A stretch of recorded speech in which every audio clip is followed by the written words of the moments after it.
Welcome to another edition of the Dementia Care Partner Talk Show. Now, here's dementia care expert Teepa and your host, Greg Phelps. Hello and welcome to the Dementia Care Partner podcast series. My name is Greg Phelps, and joining me once again, Teepa Snow. Teepa, interesting topic for today.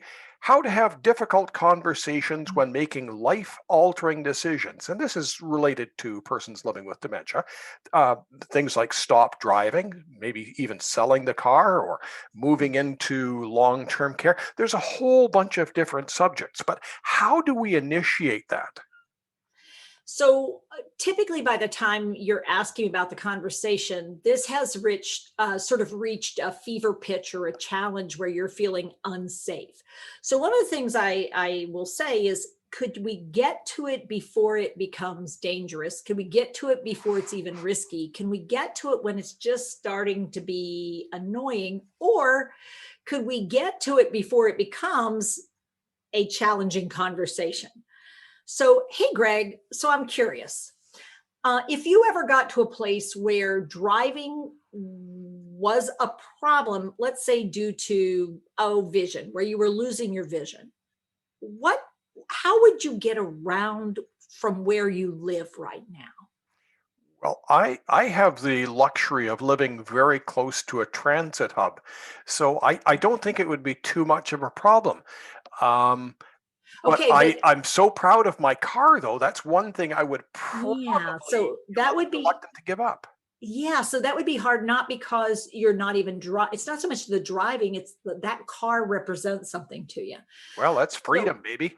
Yeah, maybe freedom, baby. And it's also status, because if I remember correctly, I mean, that car is a pretty nice looking car. Well, it's clean.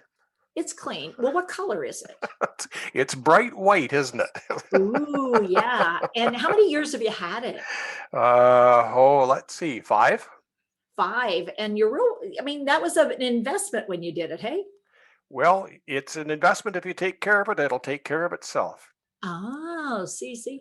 So what I'm doing now is, rather than avoiding the topic, I'm talking about the car, because the more I understand about Greg and his car, what's valuable about it, what's important about it, what does he care about? So Greg, I have a question for you. Now, if you were not driving so much, let's say you were using the transport and that was going pretty good, I'm wondering, is there anyone that you could imagine making use of this beautiful car and valuing it and caring for it, and you offering it to someone would make a difference in their life? Well, Can you imagine that or not? I certainly could, because I know my daughter's sort of been eyeing that car up for quite some time, and I think she appreciates, the beauty of the little car. So The beauty of that car, because it is a fancy little car. It's a cute little car. Or not cute, that's not the right word. Well, you could call it cute. It's an eye catcher. It's an eye catcher. So thinking about gifting her with that car at some point. But there's this whole title thing and everything you have to do. So I'm wondering about that. How would that be, turning the title over? Is that okay? So what do you notice I'm doing with this kind of conversation? Is it all at once? Am I going to grab the keys and run? You're not confronting me. You're doing a little fishing, and you may not even try and catch the fish today. You're just still making sure I'm going to sniff the bait, I think. Yeah. So how often do we start these conversations before we're in crisis? Never. Okay, seldom. Seldom and never. What if we started listing where are some potential challenges, and what could we talk about before we get there, so we'd have a better handle on what's going to keep Greg from saying yes? What's going to be the challenge with Greg in this area versus the challenge with Teepa in this area? What are some things we can start building in so we lessen the desire for the car, or we improve that? Greg's daughter spends a lot of time, every time she's with Dad, oh God, I hope someday I can have a car like this, Dad. I know, and so we start these conversations as sidebar conversations, not a direct hit. Interesting you mentioned that, because as I was preparing for the program today, I thought, well, okay, this is a great subject, but maybe we should have started that conversation 20 years ago. Maybe we should have done a little planning, but we didn't. We didn't. I agree. We didn't. We didn't. And so now you're in crisis and you're wondering what we should do. So, Greg, tell me a little bit about how the driving's been going lately. Well, I kind of hate taking the car out these days, Teepa, because people have been backing into it lately. I Oh, got some geez, dents on it, and not your baby. I don't know where they came from. You're not sure where they're coming from, but No, going out with the car's getting risky, hey? yeah, So, I'm getting angry at people because well, they I don't blame backing you. into my car. Yeah, that's your baby. Yeah. So taking care of it. I mean, you've always taken great care of it. So I'm wondering, so you sort of hate taking it out. Yeah, because people aren't real careful when they're driving anymore. Yeah. No, So they're getting bad drivers. yeah, have you thought of other ways to get around if the car isn't an option? I mean, that's I know you need to get out and get about. So what are some options? Where do you tend to go when you're in the car? Well, I go groceries. Person's got to Groceries. eat, and then you got Yeah, to go yeah, to the you do have to doctor. do that. Yeah, doctors and Yeah. groceries. Yeah. So that Huh. then church sometimes I drive. Oh, to church. Okay. Yeah. Yeah. That makes sense. So now I'm wondering, now, are there any of those places that somebody else near you also goes? Well, there's lots of people go to the church, I suppose. Well, I wonder if somebody else could risk their car and not risk your little white car when you're going to the church. So you're offering me some options. Because what I have to figure out, and this is what people don't think, is what are they going to get out of it? What's the high side of this? If we're going to take away something they value, like you can't live here anymore, what is living somewhere else or in some other situation? What's that going to do for me? Why would I do that? I'm fine here. And it's like, ooh, I better find that out. If they think they're fine and we're going, you're not fine. They're gonna tear the place down. It's a rat hole, mom. Or it's dangerous. The people next door are selling drugs. You can't stay here. This is not the same neighborhood. Using facts and details that are accurate but not understood by the person aren't going to help the move or the change or the challenge. Finding out what's driving them to keep what they want or change that, what would help them change, that's what we're looking for.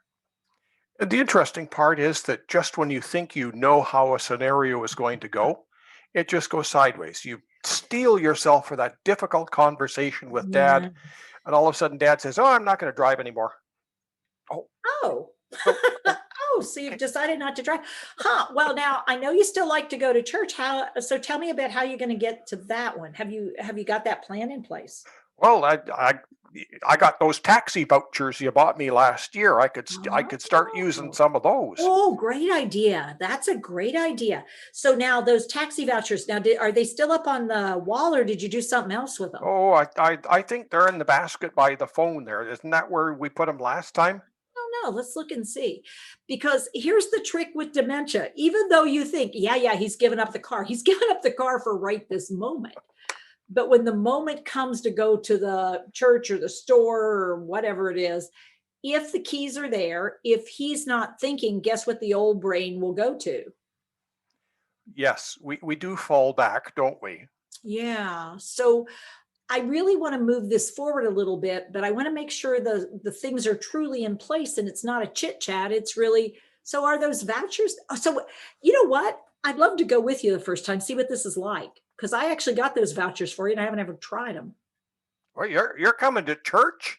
Well, it's a sacrifice, Dad, but I want to check out the vouchers. How about could we go to the grocery store?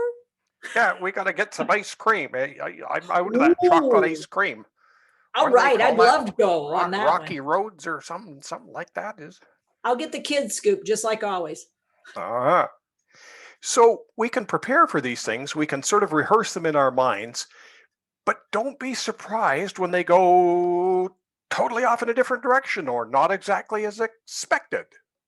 Yeah, and I'd also say my recommendation is don't just rehearse it in your mind. Get up with somebody who helps you rehearse. Talk about your person out loud to that individual. So you start thinking beyond the straight line that you're thinking about and open up to the possibilities. Well, it could turn left, could turn right, could turn around and go the other way so that you're less likely to be blindsided if you've worked with somebody who gets dementia, understands what the possibilities are, and has prepared you for more eventualities versus, well, this is how I think it's going to go. It's like, okay, well, what if he says this? So Oh, if I have family, Teepa, can I enlist some help with them? I may do the grunt work, but can I get them to sort of carry a little bit of the water for me?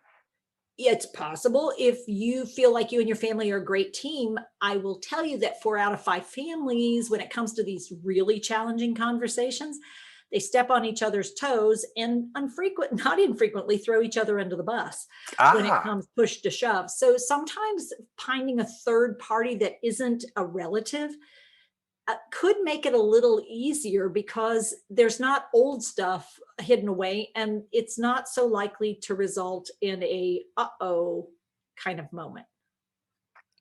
Teepa, this is one of these topics today that could go on for a long time Mm, because there are so many different scenarios. We could move it to selling the house or moving into mhm. care, all sorts of different directions. But what are one or two things that we can sort of give people to take away from this that they can put in their pocket and maybe sort of start working on, start thinking about? Yeah, so classically what we're thinking about that's going to be important and we'll probably need to change one way or the other as people's dementia progresses is where someone is, who is around that someone and what kind of support they're going to provide and how that person fills their time. So those are some things, and how we're going to manage medical conditions that might be either alongside dementia or develop during dementia. And if we can think those kind of things forward and think through them, then we can add in financial things that might happen or legal situations that might come up. But if we're sort of thinking these are the possibilities for challenges, where might we find challenges in your person's life?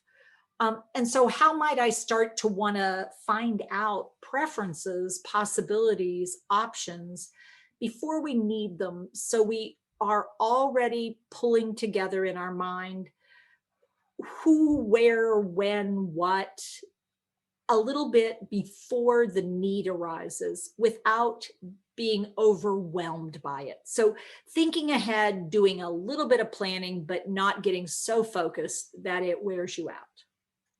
Teepa, once again, thank you very much. My pleasure. You've been listening to the Dementia Care Partners podcast series.